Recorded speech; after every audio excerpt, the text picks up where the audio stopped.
9h30 à Kwilu, Kwango, Maindombe, dans les Grands Bandundu. Madame, Messieurs, merci. Vous avez très bien fait de nous rejoindre tout à l'heure pour vous informer au travers des analyses, mais aussi des commentaires sur les grands titres d'actualité. L'actualité, elle ne s'arrête jamais.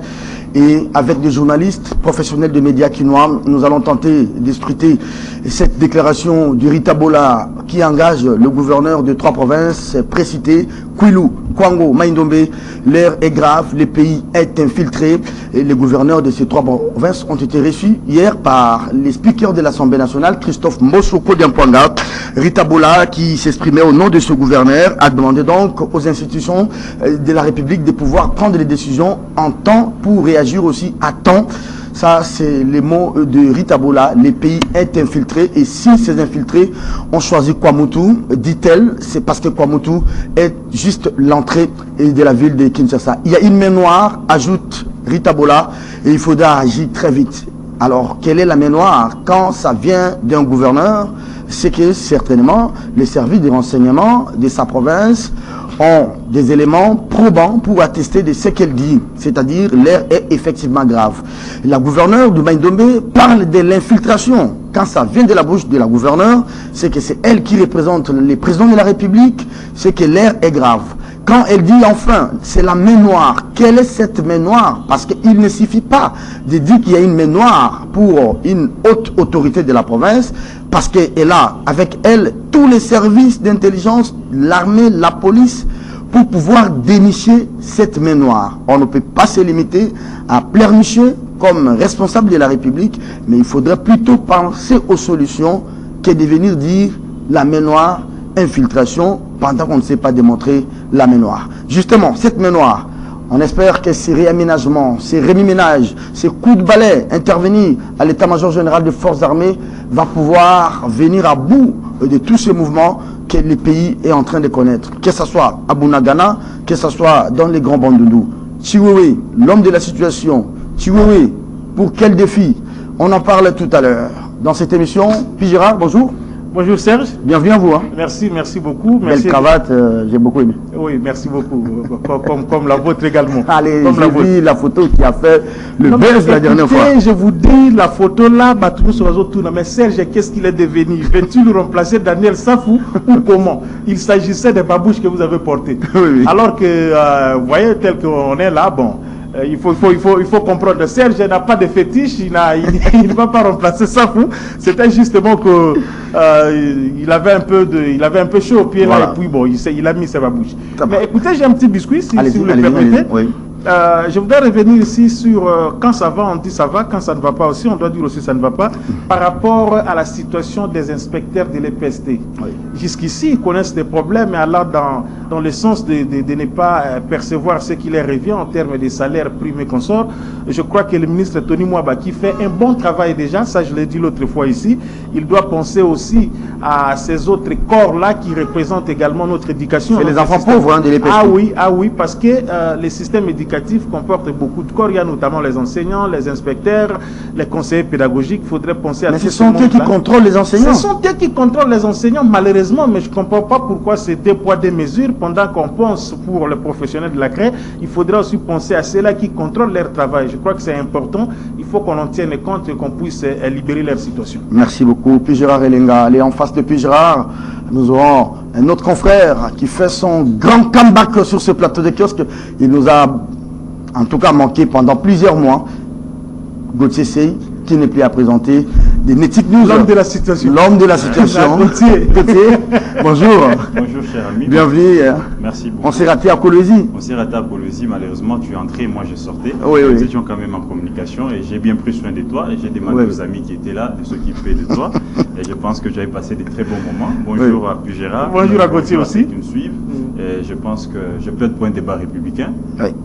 Mais je voulais quand même rebondir sur ce que Puis Gérard vient de dire, qu'il y a eu quand même une solution il n'y a pas longtemps. Les ministres de l'EPST, Tony Mwaba, s'est quand même bâti. Il faut reconnaître ici qu'au-delà des enseignants debout, Les inspecteurs sont comme des enseignants assis, qui s'occupent de ces enseignants-là, qui font la ronde, qui sont là. Il y a eu quand même quelque chose qui vient de s'ajouter sur leur salaire. Et les ministres s'est battu pour que et les enseignants debout et les enseignants assis, qu'il y ait quand même majoration, n'est-ce pas, de salaire, des primes. Et ces primes-là, il y avait un petit retard qui était bloqué au niveau de la banque, mais j'ai appris que ça a été décaissé et je pense les jours à venir déjà, ils vont toucher leurs primes et il n'y aura plus de problème. Non, oui, si c'est ça, c'est à féliciter. Au niveau du ministre, c'était au niveau de la banque. Très bien, merci beaucoup. Voilà ces compléments d'information. Moi, je suis très content quand un confrère donne l'info et un autre en ajoute ou il donne les compléments. J'ai compris que certainement, je suis en face des gens outillés ce matin sur des questions. Une autre question qui nous concerne ce matin, Gauthier Sey, c'est Caleb Mouton qui réapparaît. Hein? Qui réapparaît, bon, c'est un peu flou. Il était en cavale depuis le mois de juin. Hein? Depuis juin. Il réapparaît aujourd'hui et j'apprends qu'il a été attendu hier par les premiers substituts du procureur. Qu'est-ce qui fait qu'il puisse réapparaître? Pourquoi il s'est caché hier? Et puis, vous savez, j'ai à demander aux nouveaux dirigeants, au lieu de faire la chasse aux sorcières, il fallait quand même ici organiser un cadre, n'est-ce pas, pour permettre à tous ces anciens dignitaires, n'est-ce pas, de venir confesser leur mal. Et ça pourrait permettre au pays de se développer, au lieu simplement de chercher à mettre tout le monde en prison et après revenir sur les mêmes choses et trouver des arrangements. Et aujourd'hui, vous apprenez que les dossiers vont être classés sans suite. Et pourtant, il y a quand même des accusations graves. Nous avions tous ici, nous avions été victimes, nous tous ici dans les cas chauds de l'année. Nous savions comment Caleb s'est comporté sous les règnes de Mouyambo, s'en est tiré avec Kabila, Mouyambo, les autres. Il y a beaucoup de cas, il y a beaucoup de journalistes, des confrères qui ont été longuement retenus là-bas pendant autant de jours en violation des textes. Carbone béni. Et aujourd'hui, les gens ont quand même porté plainte. Ils veulent que justice soit rendue et que ces gens-là se retrouvent quand même, et bien sûr, les méfaits commis par Caleb soient réparés. Mais malheureusement, on se rend compte qu'il y a eu quand même un arrangement. Quelqu'un qui est en clandestinité, qui réapparaît, on l'entend et après, c'est les premiers substituts qui demandent de revenir ce jeudi. Et on demande à ces avocats d'organiser un cadre, n'est-ce pas, avec les organisations de droits de l'homme pour arriver, n'est-ce pas, à les laver.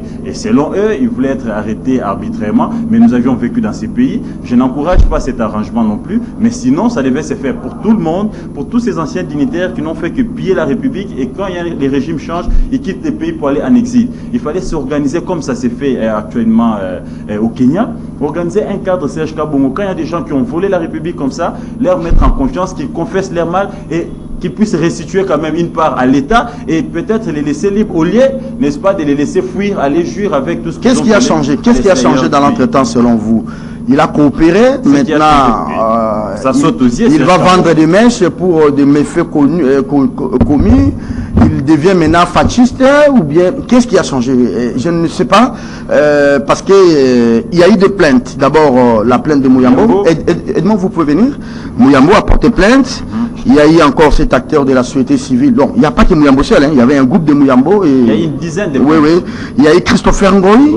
Il y a eu aussi plusieurs plaintes dans ce sens. Qu'est-ce qui a changé? Ce qui a changé qu'avec les régimes actuels, quand on adhère à l'Union sacrée, on est blanchi.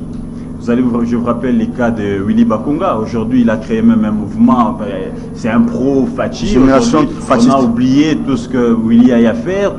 Je vous rappelle les cas de celui de notre ami le ministre de la Santé, celui de l'IDPS. Je pense qu'il ne faudra pas qu'il y ait des poids, des mesures. Il faut que la justice fasse réellement son travail. Je pense que vous allez voir, dès qu'il est acquitté, il va adhérer à l'Union sacrée. Et là, quand on est de l'Union sacrée, on ne sait pas faire des poursuites. C'est quand même grave. Et pourtant, on a milité pour un état de droit. Caleb Moutondo réapparaît, il était hier au parquet, selon Africa News. Moi, je ne l'ai pas vu, mais je crois, on sait que Achille Kadima a écrit ce matin, cet ancien patron des Barbouzes qui a été en cavale. Il y a eu quand même un avis de recherche lancé en bonne et due forme par la justice congolaise. Il y a eu également un arrêt, un mandat d'arrêt international qui a été lancé à l'encontre de Caleb. Bon, c'est comme un Rambo, il disparaît, après il réapparaît. Et on dit que bon, il vient maintenant comparaître un homme libre. Et après on dit bon, ces avocats doivent créer un cadre et l'affaire risque d'être classée sans suite. Bon, écoutez, le problème c'est qu'il faudrait préciser quelque chose ici par rapport à ce que mon frère Gauthier venait de dire. Il n'y a pas la chasse aux sorcières. Le régime actuel en tout cas ne fait pas la chasse aux sorcières. Parce que si tel était le cas, beaucoup qui sont en train de se pavaner ici dans la ville, de faire encore tout ce qu'ils peuvent faire comme bruit et consort. Je crois que leur place serait peut-être au niveau de Makala. Et une autre précision, c'est que tous ces gens-là, à l'instar de celui-ci par exemple, ce monsieur ici, comment il s'appelle, Kalev n'a pas été poursuivi par l'État. Ce sont des particuliers qui l'ont poursuivi. Il faut préciser cela. Oui. Les cas du ministre Mouyambo, les cas de Christopher, ainsi bien d'autres anonymes qui ne se sont pas annoncés là-dessus. Et donc, ce sont des précisions qu'il fallait donner. Mais maintenant, la question que l'on se pose, vous l'avez dit, ces gens se comportent un peu en Rambo. Ils disparaissent, on ne sait où, on ne sait comment, et maintenant il s'est soustrait à la justice. Il s'est soustrait à la justice. Il réapparaît, au lieu de mettre la main sur lui. Il s'est soustrait à la justice, ils réapparaissent, et après, on leur dit, venez, vous allez comparaître en homme libre. C'est le cas, notamment aussi de John Numbi, qui jusque-là, on ne sait pas où il se trouve. On espère que lui aussi, en revenant, il sera traité de la même manière que Kalev. Si on pouvait arriver à nous dire où se trouvait Kalev, je pense que ça pourrait aussi nous arranger quelque part. Mais il faut soutenir quelque chose, c'est que la justice doit être une justice juste. Très bien. Ça, c'est important, dans le sens qu'il n'y a pas des gens qui peuvent se considérer aujourd'hui comme ils sont au-dessus de la justice, alors qu'au-delà de la justice, nous avons la Constitution qui surplante tout le monde. Mais vous avez fait les droits. Vous êtes à l'école du droit, je crois, en 3e graduat ou en première licence. Quelqu'un qui se soustrait d'abord de la justice, quand on le prend, qu'est-ce qu'on fait de lui? Non, en principe, tel qu'il nous revenait là, sa fuite est à craindre d'abord. Sa fuite est à craindre parce qu'en disparaissant, la justice ne sait pas aujourd'hui rétablir la traçabilité de là où se trouvait exactement ce monsieur. Et donc la première des choses, c'est que ce monsieur allait immédiatement être mappé. On devrait émettre un mandat d'arrêt, on le met d'abord là-bas parce que dans ce folklore, il peut encore repartir et disparaître à nouveau, et puis on va encore commencer à les rechercher, voyez-vous. Et donc ces gens ont tellement commis du mal à la République, ont tellement commis du mal aux gens, les John Mumbila, les Kalev et consorts. Je crois qu'on ne peut pas les laisser comme ça. Il faudrait qu'ils répondent, parce que nous sommes une république, et qu'ils répondent de leurs actes, parce qu'il y a des gens qui jusqu'aujourd'hui portent encore des stigmates de ce qu'ils ont subi par rapport à ces gens-là. Pour décourager les actuels dirigeants. Décourager les actuels dirigeants à ne pas commettre de tels actes, parce que moi j'ai toujours dit, on est au pouvoir, demain le pouvoir va toujours finir, et quand on est un homme libre en train de marcher, on vous dit de voir, voilà ce qu'il avait fait de bon, voilà ce qu'il avait fait de bon, ça rentre dans la mémoire collective et vous entrez triomphalement à l'histoire. Merci beaucoup, Gérard Elenga, pour cette brève analyse sur la réapparition un peu miraculeuse de celui qui a été la machine répressive, l'escadron de la mort sous Joseph Kabila. Kalev, vous l'avez compris, avec sa coiffure un peu comme celle de Redi Amissi. Edmond Zouba, bonjour. Bonjour Serge. Caribou Koukioske, hein? Staré. Est-ce qu'à Goma, où vous avez été avec Vital, on vous a parlé aussi de vos interventions sur Kiosque? Qu'est-ce que les gens de Goma disent? Qu'est-ce que les gens de Rutshuru disent? Les gens de Bukavu? Je dirais même les gens de Bunagana, parce que vous avez été à la porte de Bunagana. Oui, c'est-à-dire c'est des bonnes intentions, hein? Merci. Des très bons rapports sur nos interventions, surtout pour la marche du pays. Les gens ont beaucoup apprécié, ont passé vraiment traversé inaperçu, mais là, quelques-uns nous ont quand même repérés, ils ont parlé... Est-ce que Vital a encore la base avec lui? Bon, je crois que vous l'avez remarqué à travers la tournée. Oui. La base est là. Et je ne sais pas si lui-même avait aussi peur de ce qu'il a vécu, parce que c'était pratiquement une valeur ajoutée. C'est vraiment un autre Vital revigoré. Et c'est une autre image de l'UNC, c'est une autre image de Vital que nous avons surtout avec la belle châture, Amida, surtout avec la belle châture. Et vous avez la ville comme Kindu, oui, où lui, il espérait peut-être pas avoir ce bain de foule. Mais vous arrivez, toute la ville inondée. Kindu et Kisangani. Effectivement, Kisangani, d'ailleurs, 2 journées de mobilisation. Et quand nous avons atterri à Kisangani, on nous a dit, voilà, si vous étiez venu hier, ça allait être catastrophique, peut-être il y aurait eu de morts. Et c'est là où je découvre que Kisangani, c'est la ville de Amida. Parce que là, quand même, on a remarqué beaucoup d'ovations orientées de son côté. Mais, du moins, le contenu de la tournée était donc un message de paix pour un peuple affamé. Parce Nulle part où il est passé, j'ai vu les effigies de son allié Joseph Tshisekedi, nulle part les drapeaux de l'UDPS.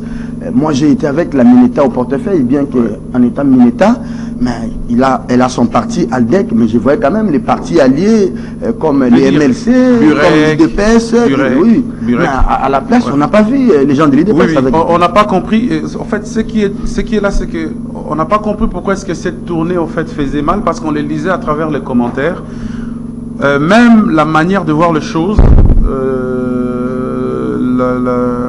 les commentaires des gens de l'UDPS et voire même de l'AFDC de Bahati étaient contre. Je n'ai pas compris pourquoi est-ce qu'ils n'ont pas soutenu cette tournée de la paix.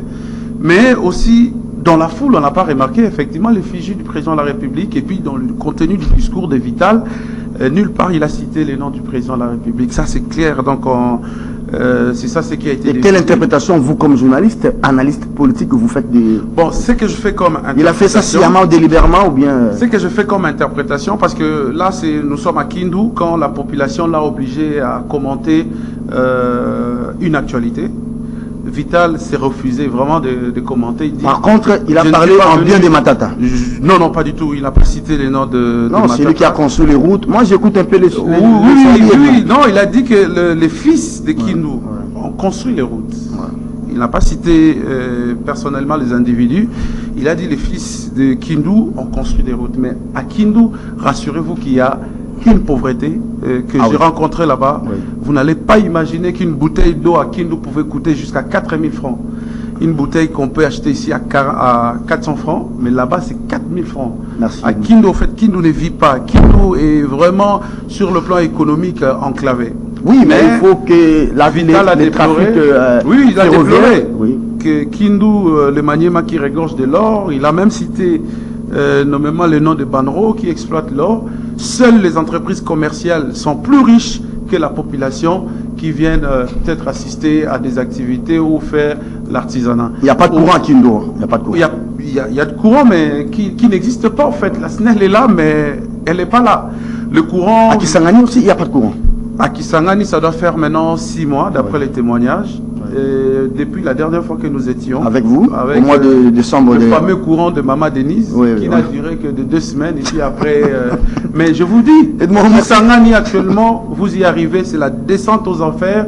Les opérateurs économiques sont en train de fuir la ville pour aller ailleurs, pour aller investir ailleurs. Donc si les situations que nous avons vécues là ne changent pas, nous risquerons la descente en catastrophe aux enfers de plusieurs villes de la République. Très bien. Pour revenir dans le discours de Vital... D'abord, avant de revenir sur le discours, j'annonce l'arrivée prochaine à Kisangani du secrétaire général de l'UDPS, Augustin Kabouya. Voilà. À Kisangani, oui, ça sera une bonne chose parce que...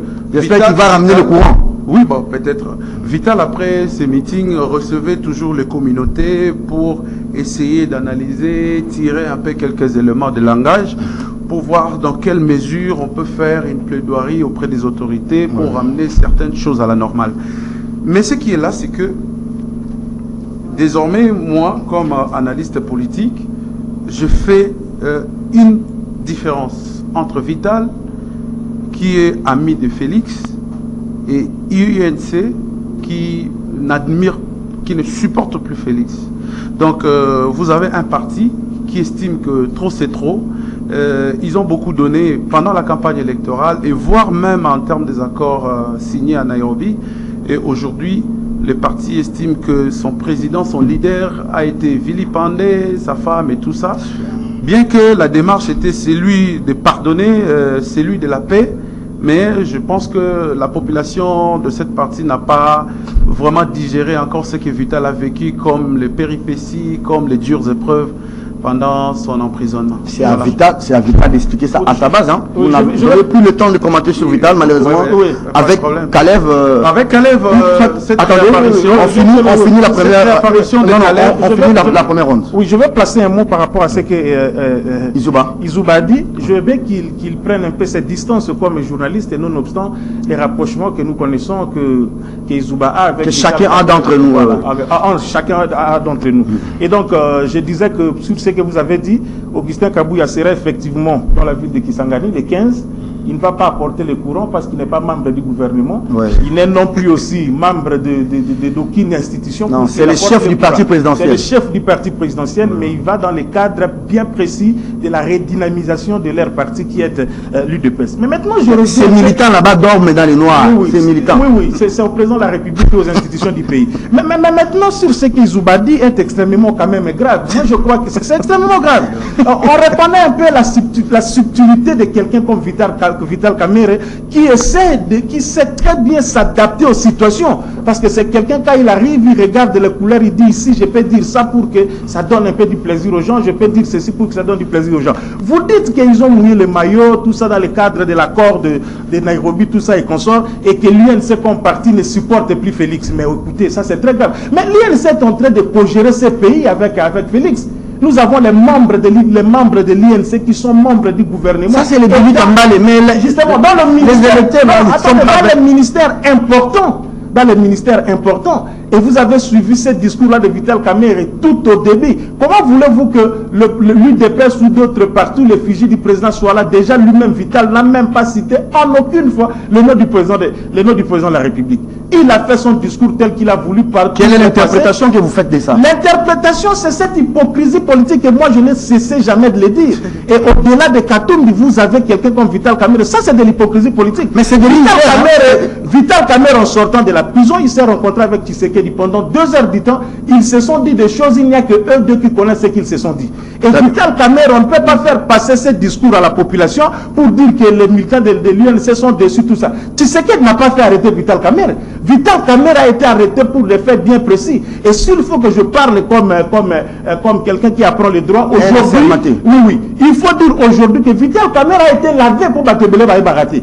C'est ça aussi la justice, c'est ça aussi les droits. Vital Kamerhe aujourd'hui n'a pas un casier judiciaire qui est entaché. Et donc on a innocenté, c'est pourquoi vous avez suivi, à chaque fois les Bini Kambale disaient, nous n'avons pas besoin d'une grâce présidentielle, mais nous avons plutôt besoin qu'on innocente Vital Kamerhe. Alors quel est le problème de Tshisekedi là-dessus? Tshisekedi a fait quoi? Parce que ce n'est pas lui qui avait accusé Vital Kamerhe. Il faut cesser avec ce discours-là. Ça, c'est aux dirigeants de l'INC. Justement, peut-être que vous avez mal compris Edmond. Edmond a vécu des faits qu'il rapporte. Justement, il rapporte. Je reviens sur ces faits-là. Edmond n'a pas de problème. Moi, je reviens justement sur ces faits-là, pour lesquels lui aussi n'est pour rien. Et donc, je fustige cette hypocrisie. Que l'UNC supporte Vital Kamerhe ou pas. Un jour, on reviendra sur cet accord-là pour qu'on puisse bien l'analyser, qu'on puisse expliquer de quoi il s'agissait exactement. Ce n'est pas vraiment un thème de l'émission, on parlait de Kalev, mais comme ça je ne supporte pas Tshisekedi, il quitte les institutions. Oh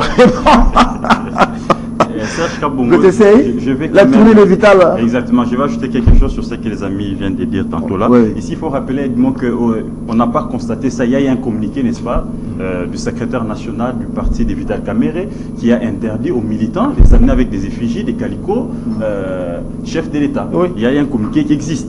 Et ça, c'est la première chose. Et la deuxième chose, Edmond a parlé des autres qui n'ont pas accompagné Vital, notamment l'AFDC, mais il ne nous a pas dit ceux qui ont accompagné Vital Kamerhe. Bassingesi qui est de Il a parlé de Birek. Bassingesi qui est du FCC. Et il y a eu aussi Salomon Escadela au Maniema. Et puis Matata, ces gens qui ont mobilisé pour VK qui est arrivé. Et voilà pourquoi VK, pour les jeter de fleurs, sans les citer, il a parlé des routes qui sont construites par notamment Matata Pogno, Salomon Escadela. Donc ici, Serge Kabongo, ne devons pas nous voiler de face. Il y a déjà un bloc Est qui s'est créé. Et ce bloc-là, c'est VK, Katumbi et Matata Pogno. Ajouter un peu de Kabila aussi. Un peu de Kabila. Bien sûr, le FCC, j'allais oublier. C'est ce bloc-là qui s'est créé déjà. Vous allez voir que l'ancien DIRCAB, un allié de taille de Cash qui a fait sa tournée, qui n'a pas parlé de chef de l'État, ni de près ni de loin. Et de l'autre côté, il y a Olivier Kamitatou qui sort, qui dit qu'il n'y a même pas une minute pour ceux qui sont dans les institutions. Ils n'accorderont même pas une minute de glissement. Et d'un côté, vous avez les FCC qui vous disent que d'ici 2023, Fatih devra partir. Donc vous comprenez déjà qu'il y a Matata qui travaille, qui veut faire ces rapprochements entre ces blocs de l'Est et Martin Fayoulou. Il a rencontré 2 fois. C'est lui qui est entré, qui est à la manœuvre. Donc vous comprenez ici qu'il n'y a plus d'hypocrisie. Tout est déjà clair. Est-ce que Vital ne fait pas de la surenchère? Peut-être aussi, mais il faut aussi dire qu'ils sont dans un bloc et je suis en train de voir un bloc s'est créé de l'Est qui pense qu'ils ont été plusieurs fois humiliés par les régimes Tshisekedi. Vous allez vous rappeler les dossiers des Matata, les dossiers des Caméré, les dossiers des Kabila et les Katangé qui se plaignent matin, midi, soir, qui sont, et leurs généraux, leurs enfants sont arrêtés, d'autres sont en exil. Et c'est déjà ces blocs-là des frustrés qui veulent régler des comptes, n'est-ce pas, à Fachi, et d'autres, n'est-ce pas, qui veulent aussi négocier leur position vis-à-vis de Fachi en faisant monter des enchères. Bien sûr, nous sommes en politique, on ne peut pas se voiler de face. Un mot sur Kalev, excusez-moi. On a terminé sur un mot sur je voulais dire une phrase seulement. Dans votre antenne. Hein. Oui, dans le témoignage que Vital a fait à Bukavu, devant le prêtre et les pasteurs, les jours du culte d'action de grâce, il a relaté son arrestation. C'était une blague en fait. C'est un groupe de gens qui se sont organisés pour le faire subir ce qu'il a subi. Il n'y avait rien de justice dedans. Alors, concernant Kalev, sa réapparition reflète une sorte de coopération. Coopérer. Oui, soit avec la justice, soit avec le pouvoir. Le pouvoir, voilà. On ne doit pas se voiler la face parce que quelqu'un qui a disparu il y a longtemps, je vois comment Pigera a transpiré pour essayer de nous faire comprendre cela, mais c'est pas justifiable. Quelqu'un, il est recherché depuis bien longtemps, et puis il réapparaît à volonté, à souhait, il vient, et puis il rentre chez lui. On ne sait pas s'il est rentré. Il faut dire que quelqu'un a nargué la justice. Il a nargué la justice. Il est énervé. Il a nargué la République. Oui, justement. En fait, on ne sait pas s'il est rentré chez lui à la maison, ou ça a été encerclé à un moment, ou il est encore rentré dans la clandestinité. Parce qu'avant, on nous disait d'ailleurs qu'il était à l'extérieur du pays. Oui. Et comment subitement il réapparaît miraculeusement. Alors, et puis la justice... Autre question. D'abord, il faudrait dire que lui a été révoqué des services. Tout à fait. Parce qu'il avait porté des étoffes du parti PPRD. Il a été révoqué des services, mais il y avait quand même des questions du genre, est-ce qu'un ancien patron des services, on peut l'attendre comme ça? Il faut avoir l'autorisation spéciale du chef de l'État, semble-t-il, à l'époque. Mais maintenant qu'il a été entendu hier, selon Africa News, donc il y a eu quand même cette autorisation de Félix. C'est des questionnements. En tout cas, la haute hiérarchie politique a décidé sur la justice, et puis les magistrats ont obéi, ils l'ont reçu. Quel est le nom que vous cachez derrière la haute hiérarchie? Non, je pense qu'en le recevant, on lui a quand même servi du thé, à manger, et tout ça. Donc c'est comme un enfant égaré qui est retrouvé. Mais je pense que la justice, je connais les secrets. Actuellement, connaît beaucoup de recul. Et puis quand vous voyez les rapports nous fournis par le Bureau conjoint des Nations Unies aux droits de l'homme, il y a eu hausse des cas de violation des droits de l'homme. Vous avez des médecins qui sont bâillonnés parce qu'ils revendiquaient leurs droits, ils marchaient et tout ça. Vous avez des cas ainsi par-ci par-là, et vous vous rendez compte qu'on a connu beaucoup de recul. Et vous avez cette mise en scène où on vous arrête aujourd'hui, quand vous êtes proche, vous êtes d'accord, le lendemain on vous libère. Et je pense que Gauthier a l'expliqué, pour la plupart des cas de proches du président de la République, c'est le même scénario. Donc on doit quand même nous arrêter ça. Soit de ne pas faire ces arrestations spectaculaires, de laisser les gens venir comparaître en homme libre, que de le faire et après pour les libérer aussitôt. Mais moi j'ai comme l'impression que tout est guidé dans les réseaux sociaux. Quand vous voyez seulement une tendance se dégager, surtout ceux qui sont proches de l'UDPS ou proches du président de la République, il faudrait que ça se concrétise. Cette arrestation par exemple de Vital Kamerhe, ça a été réclamé par les membres de l'UDPS et ça a été exécuté par la suite. Vous vous rendez compte que cette histoire, si le président de la République ne met pas fin à cela, ce maquillage autour de l'état de droit risque de porter beaucoup de préjudice et à la justice, mais aussi à notre démocratie chèrement acquise. Nous avions peut-être voulu, quand le président de la République avait pris le pouvoir, il y a eu un élan au fait de décrispation de la classe politique. On a vu Moïse Katumbi qui était en exil, il est revenu. On a vu beaucoup de prisonniers de Kabila, les prisonniers politiques sortir. Mais ils ont été remplacés aujourd'hui par des Bernabé. Pourtant, le président lui-même, il disait que non, critiquez-moi quand vous voulez. Les Jimmy Kitenge. Donc, on est encore loin pour sortir Edmond Izouba, reproché à Joseph Gauthier Sey, et puis enfin, puis Gérard Elenga. Gauthier, vous allez prendre la parole parce qu'on doit aller à la fin de cette émission pour ces graves déclarations. J'estime qu'elles sont vraiment graves. Ces déclarations de Rita Bola qui dit il demande aux institutions de la République de prendre des décisions en temps réel le pays, dit-elle, est en danger et les décisions doivent se prendre en temps et à l'heure afin, dit-elle, d'agir. Le pays est infiltré, il y a une main noire. Serge Kabongo, dans un pays sérieux, cette dame-là sera suspendue. Oui. Dans un pays sérieux, elle doit être suspendue. Ça prouve qu'elle n'est pas, c'est pas une femme d'État. Elle a parlé avec beaucoup de sentiments, beaucoup de légèreté. Et c'est. Oh, Gauthier, non. Elle vous dit la vérité? Non, elle est pas dans la situation qui n'est pas grave. Écoutez, Serge Kabongo. S'il vous plaît, Serge Kabongo. Non, nous ne devons pas rire. C'est très grave. Les gens peuvent quitter les provinces. Les gens peuvent quitter les provinces. Écoutez, nous sommes élus gouverneurs de province. Non, attendez, j'ajoute encore une phrase. S'ils ont choisi, j'avais bien noté, s'ils ont choisi Kwamutu, c'est parce que c'est l'entrée de Kinshasa. Vous imaginez tout ça? Vous imaginez Serge Kabongo? Il est gouverneur de province. Représentant Serge Kabongo du chef de l'État. Il a tous les moyens de l'État pour agir, pour protéger la province. Et pour faire passer même ces messages-là. Il a même les moyens qui est le secrétariat général où ils ont des communiqués codés. Ça, c'est d'ailleurs alerté même Mungunango. Et ne pouvait pas se permettre, n'est-ce pas, de les dire sur la place publique. Écoutez, nous sommes ici, l'air est grave, nous sommes ici infiltrés. Par qui? Elle devait nécessairement, ici, c'est réservé, faire un rapport secret, confidentiel, envoyé à son ministre de tutelle qui est le ministre de l'Intérieur, et le ministre de l'Intérieur allait convoquer, n'est-ce pas, une réunion de sécurité pour voir comment, n'est-ce pas... Mais c'est ça le casting du gouverneur que vous nous donnez. La question, si Ngobil a dit que ça sert à Ritabola ou rien, vous allez le voter. C'est ça le casting. C'est ça les castings. Malheureusement, nous avions connu un problème communautaire. Ça, il ne s'agit pas d'infiltration. Nous devions quitter cette instrumentalisation, Serge Kabongo. Nous avions connu ces mêmes problèmes avec Ngobila. Ngobila était incapable de gérer, n'est-ce pas, un conflit de terre entre des communautés. Et aujourd'hui, c'est elle qui arrive, elle veut encore enflammer. L'histoire d'abord comment on appelle ça, Yumbi. Où est-ce que nous en sommes? Et voilà, elle arrive avec un autre problème. Il a étouffé le procès. C'est un problème communautaire, Serge Kabongo. Il faut, ici, c'est la faim. Les gens ont faim. Les gens, il n'y a pas du travail. Les gens ne sont pas occupés. Et ils se livrent à des actes de vandalisme. Donc ici, il faudrait, Serge Kabongo, que les ministres, les VPM de l'Intérieur puissent se saisir de ces dossiers, descendre sur terrain, commencer premièrement par suspendre Ritabola, mettre, n'est-ce pas, une commission de sécurité pour essayer d'apaiser, n'est-ce pas, sensibiliser ce peuple-là, parce que les gens peuvent quitter en cascade et connaître, n'est-ce pas, des cas d'accident. Et mais j'ai l'impression que c'est le comportement de nos frères de Babundoudou. Je vous rappelle ici l'alerte de Mbosso. Pas de stigmatisation. En pleine plénière, Mbosso s'élève pour nous dire ici, écoutez, chers députés, quittez les groupes armés. Et jusqu'à ce jour, Mbosso n'a jamais déposé la liste de ces députés qui sont à la base de l'insécurité à l'Est. Et aujourd'hui, c'est Rita Bola qui nous dit nous sommes infiltrés. Donc, elle doit être rappelée d'urgence par les procureurs généraux de la République pour qu'elle puisse donner des indices sérieux qu'elle a de l'infiltration et du danger et des ennemis qui sont déjà à la porte de Kinshasa. Parce que moi, depuis hier, j'étais déjà prêt à traverser pour Brazzaville à cause de l'alerte du gouverneur. Elle dit la vérité ou bien c'est une vérité mal placée?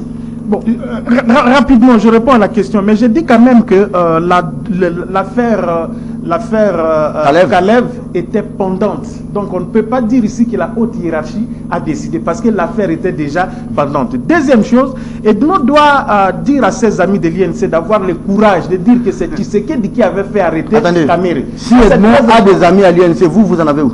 Moi, j'en ai aussi à l'INC, j'en ai à l'IDPS, j'en ai au PPRD, j'en ai partout. Okay. Voilà, j'ai les amis partout. Donc, il doit dire à ses amis de l'INC de prendre le courage de dire que c'est Tshisekedi qui avait fait arrêter Vital Kamerhe, et le message passerait clairement. Maintenant, je reviens par rapport à la déclaration de Rita Bola. Attendez, alors, je me pose la question. C'est la même Rita Bola que Ferré avait chanté? Oui, je crois que c'est la même. Rita Bola, mon amabé. C'est la même. C'est la même. Allez, dis soit bien ça. Allez, alors, je dis... c'est ça l'image des hommes politiques que nous avons. Gauthier était peut-être courtois dans son langage. Moi, je dis que c'est ça l'image des aventuriers politiques que nous avons. Oui, des aventuriers politiques que nous avons dans ce pays, qui se comportent en toute légèreté. Vous imaginez une telle déclaration? Je me demande d'abord, Mbosso les a reçus dans quel cadre? Dans le cadre du Grand Bandundu ou comment? Parce que Rita Bola parlait au nom de Petit et l'autre, au nom de 3 gouverneurs, de Maïndombe, Kouilou et de Kwango. Une telle déclaration, c'est une déclaration incendiaire. Comment vous pouvez dire ce genre de choses? Parce que le langage est sécuritaire. Vous savez, pour les gens qui ont quand même certaines notions par rapport à l'armée et à la police, le langage sécuritaire, c'est un langage codé.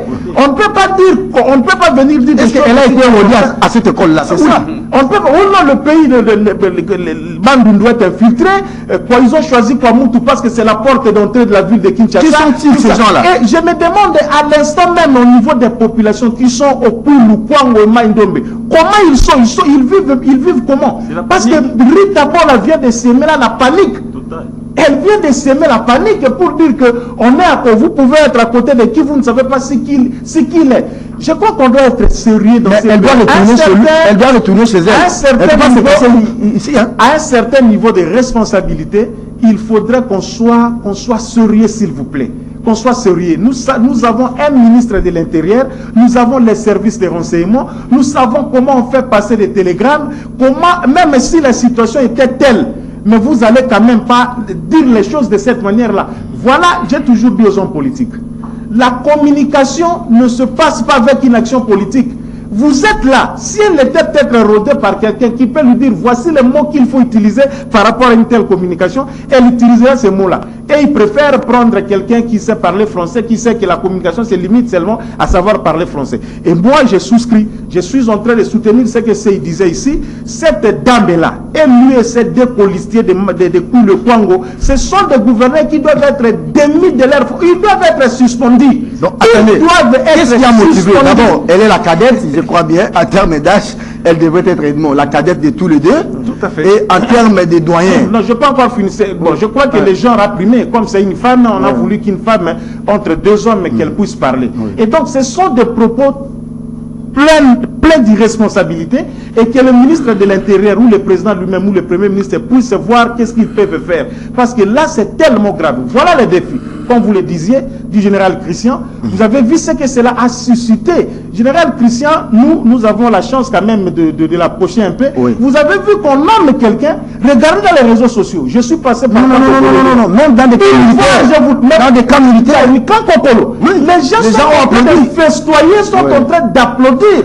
Parce qu'on veut tout simplement, ces changements-là, on attend. Les hommes de troupes se reconnaissent en lui. Oui, se reconnaissent en lui. Voilà déjà un chef qui annonce des bons signaux. Et sur ce point, j'exhorte le président de la République de continuer à la fin de cette semaine la mise en place au niveau de la police, la suite de la nomination des mandataires, et qu'on puisse aller un peu, parce que les gens attendent un peu ces changements-là qui est trop direct, qu'on puisse voir de nouvelles têtes qui peuvent quand même réussir la situation.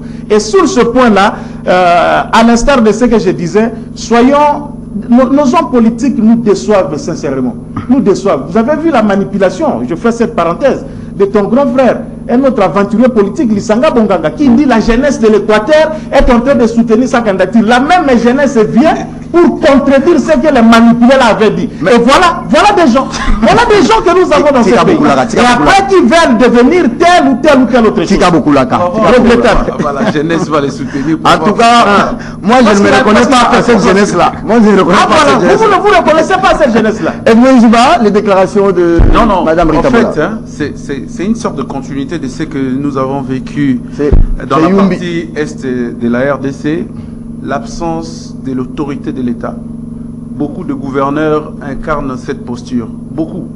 Et la plupart des gouverneurs ne savent même pas, quand ils viennent dans une province, ils doivent commencer par où? Leur priorité, je dirais, leur priorité première, permettez la tautologie, c'est de s'occuper d'abord de Kinshasa. Vous allez vous en rendre compte que tout ce qu'ils prennent comme initiative provient de Kinshasa. Et rien comme initiative personnelle et privée des gouverneurs. Ou locale. Mais ou locale, voilà. Donc là, c'est qui en Europe. Oui, voilà, imaginez. Donc c'est une irresponsable. C'est pas la dame sur qui on a dit qu'elle avait détourné. Elle a quelque chose de comme ça. Après, qui prend la dame. Elle sort, elle commence à faire une déclaration tapageuse dans notre société. Oui, dans notre société. Elle a vécu en Europe, elle ne connaît même pas le Maïndo. Dans notre société, la politique préfère primer ceux qui ont desservi la population. En fait, c'est ça les résultats. Parce que ce qu'elle a fait, la déclaration, en fait, c'est un aveu d'impuissance, un aveu d'échec. Donc l'État n'existe pas. Même si c'est là, comme il l'a dit, ça va. Le vrai problème, ce n'est pas ce qu'elle a relaté. Le vrai problème, c'est que ces conflits-là datent d'il y a longtemps. quand on interroge l'histoire, vous allez vous rappeler que c'est depuis 1950 qu'il y a quand toujours des problèmes. Ah, mais est-ce que les services n'anticipent pas pourquoi? Voilà, c'est des conflits latents. Voilà, justement. C'est-à-dire, au lieu de résoudre d'abord le problème que vous n'avez pas pu anticiper, vous créez d'autres problèmes qui risquent donc de faire fuir toute une population pour rien, parce que vous voulez garder votre poste. Le démembrement a encore accentué ces problèmes. Ah oui. En principe, ce que l'État devait faire, il devait créer une sorte de vouloir vivre oui, entre les trois provinces. De mutualisation. Un peu comme on a connu dans le passé les Loulois et frères, quand les Kouba étaient chassés du Kasaï. Les Ndemba et frères. Oui, ça dit, tout ça, ce sont des préventions des conflits. Des structures là. Mais c'est les services qui doivent faire ça. Les services ne pas ça pour la République. Ministère de l'Intérieur, Sécurité et Affaires coutumières. Pourquoi ça ne suit pas? Lui, il s'occupe seulement de la sécurité et affaires coutumières. Et là, justement, pour jouer à la prévention. Nous avons connu ces l'arbre à palabre. Oui, justement, l'arbre à palabre. Parce que quand vous arrivez, par exemple, dans le Bandundu, vous avez de ce qu'on vous dit, les groupements de faits, les groupements de droits. Ceux qui occupent les groupements de droits estiment que leur terre, cette zone leur appartient de droit. Mais le fait, c'est quoi? Le fait, c'est que malgré qu'il y a ces terres, il y a une autre population, par fuite, par exemple, des eaux ou de la guerre, s'est éclipsé et vit dans une autre terre. J'ai vu ça à la Chopo, dans les territoires de Ubundu. Tout à fait. Les non-originaires sont plus nombreux que les originaires. Voilà. À Ubundu, je dis à Ubundu. À Ubundu. Là où il y a les députés de Gaston Moussemena. Et tout ça. Donc, quand vous arrivez là-bas, et puis, il faut maintenant il faut placer un système pour prévenir le conflit. Nous avons vécu, j'étais en train de dire, la même situation avec les Enyélés dans l'Équateur. Et pas plus tard qu'avant la prise du pouvoir de Félix Tshisekedi, il y avait les Kamwena Sapou, des conflits coutumiers et tout ça qui amène à des désordres et à des morts. Et le gouvernement est incapable de résoudre le problème. J'attendais, lors de mon intervention à Radio Kapi, on a envoyé une équipe d'opération militaire pour tout ça. On va tuer des gens pour rien. Ramener les gens dans le table de négociation. Une fois que les ténors de ce groupe et les Tek et les Yaka vont s'attendre entre eux, le conflit là va s'arrêter. Ces infiltrés là n'auront plus l'objet. Il n'y a même pas une main noire, il ne faut pas créer ce qui alors, ça fait partie des défis qui attendent Chiwewe. Oui, justement. Justement, surtout le ministre Asselo. Les ministres Asselo, je ne sais pas, il est là peut-être pour le voyage et tout ça. Mais je me demande comment est-ce qu'il dirige son institution. C'est une grande institution. Les affaires intérieures et tout ça. Nous avons beaucoup. Serge, vous arrivez à Massissi. Oui. Parce que là, j'ai entendu cette histoire qui a failli me boucher les oreilles. On dit non, les éleveurs de vaches qui étaient venus là-bas, ce sont eux qui se sont calfeutrés dans des forêts, des Kwamouts et tout. Non, non. Il ne s'agit pas des éleveurs de vaches. Vous arrivez dans le Massif, si vous rencontrez le même problème. Vous arrivez dans le coin, coin de la République, nous avons ce genre de problème et le moment est là. Peut-être il y a eu l'éclat qui a sonné du côté de Kwamouts, mais on doit vraiment centraliser. À l'époque de Kabila, on a vu Kabila s'est déplacé pour aller tenir une grande conférence avec les ANATC, les autorités nationales traditionnelles du Congo, pour essayer un peu de résoudre le problème une fois pour toutes. J'ai posé une question. Mouzitou l'a relevé dans sa tribune pour parler, voilà, des propriétaires des terres, comment les gérer et comment même les récompenser. Donc aujourd'hui, les gens qui estiment être propriétaires des terres ne les sont pas en réalité. J'ai posé une question, Gauthier, pour vous introduire directement. Il y a 1 ou 2 semaines, est-ce que dans les tableaux sécuritaires de l'ANR là, il n'y a que les journalistes qu'on attend, comme on a fait ici, on cherche les bouts de phrases pour prendre, ou bien il y a aussi un tableau à l'ANR pour dire quels sont les conflits latents, quels sont les conflits présents, comment les contourner, comment les éviter, et des projections. Ça c'est parti. Vous allez penser que nous étudions, on apprend ça aussi à l'école. Exactement, c'est un travail d'effort qui devait se faire avec l'ANR, mais malheureusement ces rédocs n'ont pas de moyens. Ces rédocs, quand ils sont les garçons de couche de gouverneurs. Ils n'ont pas de moyens pour travailler, oui. Ils n'ont ni frais de fonctionnement, ni moyens de déplacement. Ils sont tout le temps là en train d'inquiéter ceux qui dérangent les gouverneurs. Quand il y a Serge Kabon qui essaie de dire ceci, on dit mais il faut me prendre ces messieurs-là. On vient te prendre, on te menace, mais les travails pour lesquels ils sont appelés, ils ils ne savent pas les faire. Les travail des sécurités, les travail des veillées, n'est-ce pas, au mouvement des uns et des autres, ça ils ne les font pas. Et c'est vrai problème, et Serge Kabongo, c'est ce que Edmond vient de dire. Mais ces problèmes ici, c'est presque dans toute la République démocratique du Congo. Oui, oui. Quand vous allez au Kasaï, il y a un problème entre les Nyambi et d'autres, les Pende. Quand vous allez même au Lualaba, entre les Roundes et les Tchokwe. Et quand vous allez partout, il y a un sérieux problème qui se pose. Les pygmées, les toits. Voilà. Alors je pense que déjà, dans les tableaux sécuritaires, on devrait avoir des projets, des résolutions de tout ce qu'on fait. Au-delà du tableau sécuritaire, Serge Kabongo, la politique implantée par les régimes, n'est-ce pas? Quels sont ces leaders-là qu'on est en train de nommer? Qui on envoie gouverneur? Ce sont des gens qui ne connaissent pas les questions de la province, ce sont des gens qui ne savent pas les réalités du coin, on les impose, et quand il arrive, il veut maintenant, n'est-ce pas, s'occuper que de sa petite tribu. Et les autres se sentent frustrés, ils commencent, n'est-ce pas, à se faire la guerre en interne. C'est ce qui est même à la base de l'insécurité à l'Est. Autre chose aussi, le chômage, Serge Kabongo. Ces jeunes gens qui n'ont rien à faire, qui sont pères d'enfants. Mais nous aussi, on est des chômeurs déguisés. On ne s'entretient pas pourtant. Effectivement, mais là, il y a une forte faim. Il vient de vous dire que pour prendre l'eau potable, là-bas, il faut 4000 francs. Tu étais toi-même là-bas, à Kolwezi. Là, avec $100, ça te fait une demi-journée. Donc, vous comprenez? Non, un quart de journée, quelle journée? La vie, elle est tellement chère et ces jeunes-là sont exposés à des réalités énormes. Il faut une politique sociale, sécuritaire pour nous permettre, n'est-ce pas, d'aider ces pays. Quelle chance vous accordez à Chiwewe? C'est vrai, comme venez de le dire, les amis, aimer, applaudir, pas ça, mais il y a un autre problème, Serge Kabongo. Il y a une violation des textes. Ça, les gens ne le disent pas. Comment? Normalement, selon les lois, l'article 27, la loi organique portant fonctionnement des FARDC, ne peut être nommé chef d'état-major que le plus gradé. Et or, Chiwewe n'a que 3 étoiles. Les plus gradés, c'est Amissi. Donc, ici, le plus tôt possible, le chef de l'État devra le faire monter à 4 étoiles.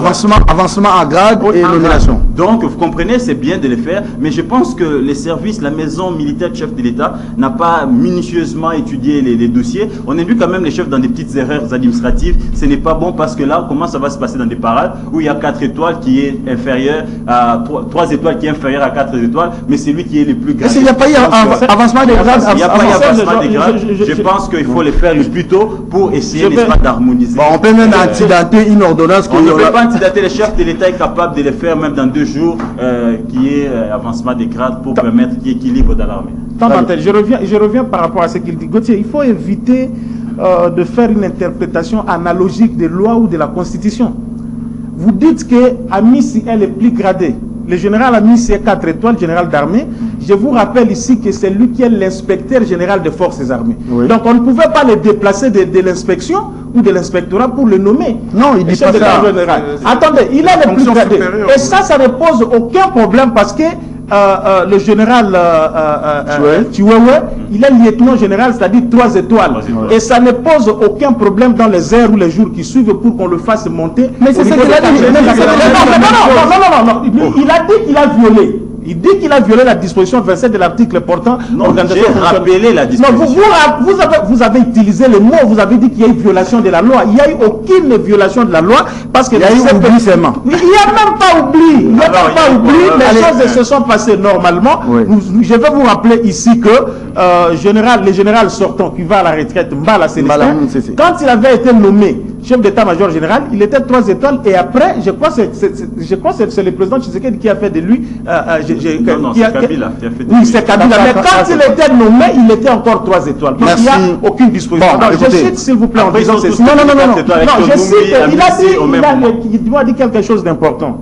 Le problème que nous avons aujourd'hui, Serge, c'est ce découpage territorial qui nous a mené plus de problèmes qu'on attendait. On a une constitution assortie d'un mimétisme occidental, un mimétisme franco-belge qu'on a voulu nous l'imposer sans pour autant qu'on puisse tenir compte de nos réalités propres. Et moi, je crois qu'aujourd'hui, il y a plus que nécessité.